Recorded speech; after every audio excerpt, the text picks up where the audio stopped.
Good morning, afternoon, and evening, everybody. My name is miahtheking, and what's the difference between ignorance and apathy? I don't know, and I don't care. Now then, today we're taking a look at a game just released on Steam today called Homeworld 3! Yeah, super excited for this. Like a lot of you out there, I grew up playing Homeworld 2. My brother and I used to spend days at a time playing that game, and we just loved it.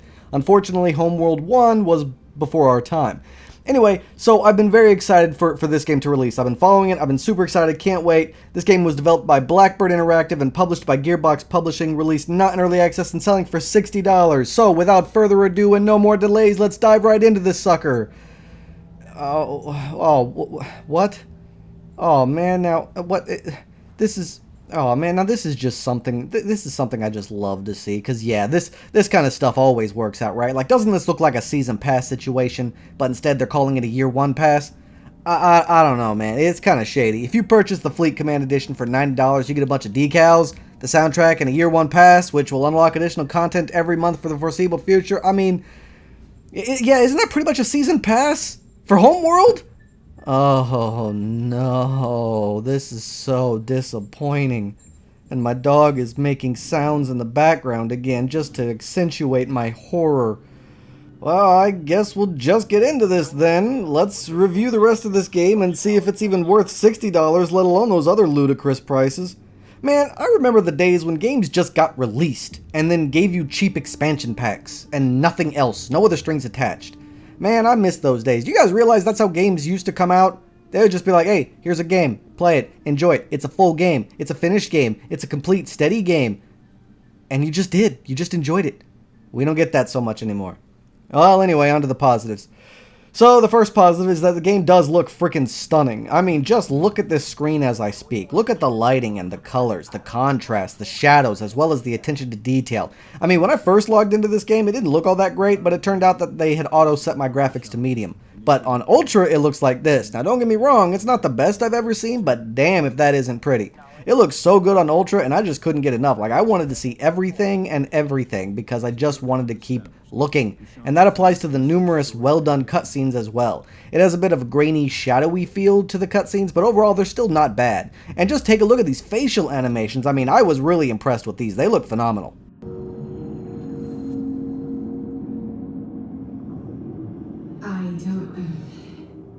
This isn't... Where am I? Intel, this is Fleet Command. Please come in. Does anyone read me? Saints and sinners, how did I get here? I mean, that just looked awesome. Next up for the positives is the sound design.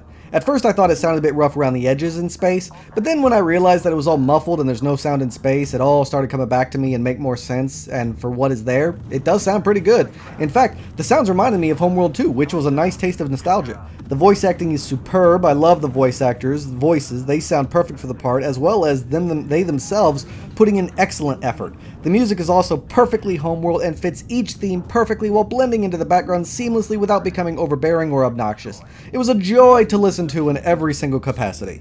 The next positive point I'd like to talk about is the gameplay, and it's exactly what you'd expect it to be. Now, this has got a couple of pros and cons, but well, let me just explain here. If you're a fan of the Homeworld games and you're experienced with them, then you're going to feel right at home with these controls. They're very similar to the old style with the option to choose just the old complete, with the ability to choose the old style completely. Sorry, I messed that line up completely. I'm awful at this.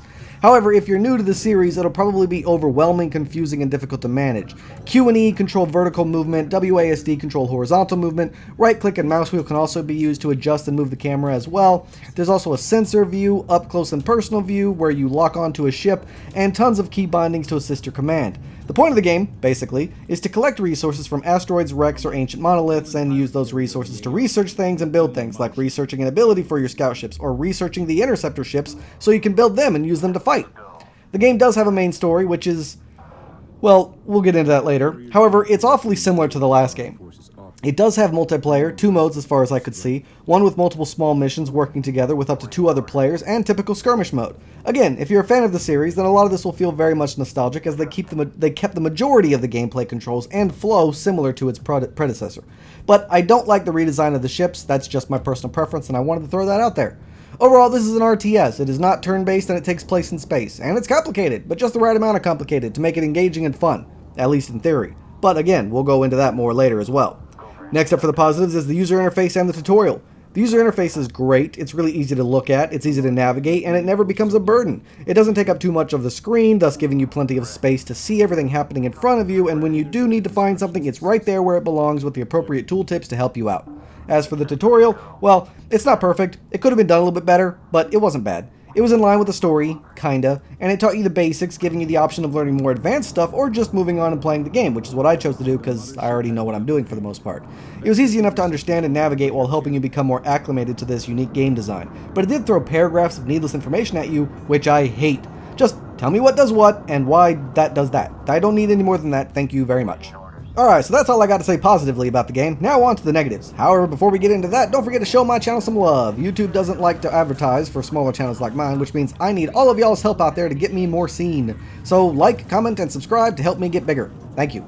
Now then, on to the negatives. The first negative I have is the story. And in my personal opinion, it's kind of cringe. I've seen worse, don't get me wrong, and maybe it gets better, but in the beginning and for the amount of time that I played, I just didn't really care. Overall, the writing here was just kind of blah. I mean, the last game had a mothership doing training and getting booted, and then, oh no, a giant catastrophe, get the mothership out of here, solve the mystery, and save our empire one galactic space jump at a time. That was the story for the last game. What's this game's story? Well, getting a mothership up and running, doing training, and then, oh no, a giant catastrophe, get the mothership out of here and solve the mystery and save our empire one giant space galactic jump at a time. I mean, it's pretty much the exact same thing. The only difference is there's no real connection or investment for me, the player, so I don't really care about all that. Why couldn't they have just given us a basic big war story rather than another mystery, another run around the galaxy doing pointless objectives? I mean, a nice giant typical war with another large empire? Hell, that would have been way more fun and interesting than this. Next up is the stability. Now, I don't know about some of you out there, but I've got a pretty kick-ass brand new gaming PC, and I was still running into problems. Frame rate drops was the big one. It just kept happening all the time and messing up my camera movements. You might see some of that in this video. Sometimes my clicks just don't connect, even though they should be. Sometimes my camera was attached to a ship and wouldn't detach. Sometimes the user interface for my ship would just disappear, despite the fact that I was still selecting it. Disconnecting from online matches, unable to connect to online matches, despite having internet. And I could legit keep going. Sure, you could say it needs a day one patch and fix itself up, and sure, they could, but I judged them based on when it was released, and again, I felt I just needed to mention it to you guys, just because I don't like to hide anything if I can help it. Next up for the negatives is the gameplay.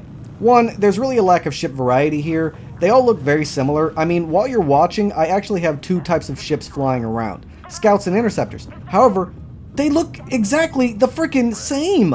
The only difference is their size. One's a little bit bigger. Want to know what they look like in the old game?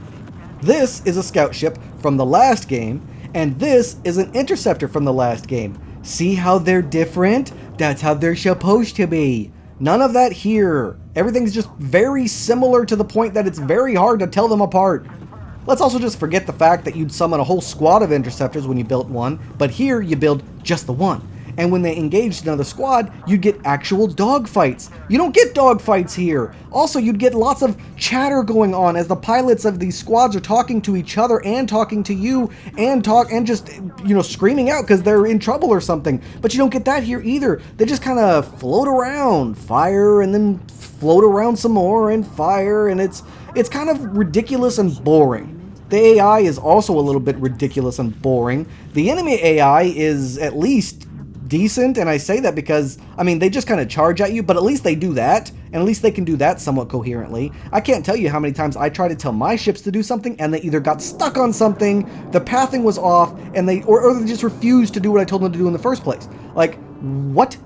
Also, a lot of the extra subsystems are gone. Like, now each ship gets an upgrade, which basically boils down to either moving faster, becoming more defensive, or becoming better at attacking. But what happened to the gravity well generators, or the proximity sensors, or the turrets, or stuff like that? They don't seem to be here anymore. The old Homeworld 2 used to have so much stuff to mess with and plan and organize and specialize in that you could literally almost do anything with your fleet and play different every time. But here, they kind of cut out the middle and just made the game all about charging and defending, actually removing some of the tactic opportunities that the previous game had. As far as I know, there's no way to stop your squads from leaving the ships either. Once they land in the hangar, you should be able to keep them there. But no, here they just immediately pop back out, so you can't hold them back and surprise an enemy or just protect them from the anti-fighter complement. And, well, I could just keep going, but I don't want to run out of time. This is already going on too long. Basically, the gameplay here is severely lacking from its previous version.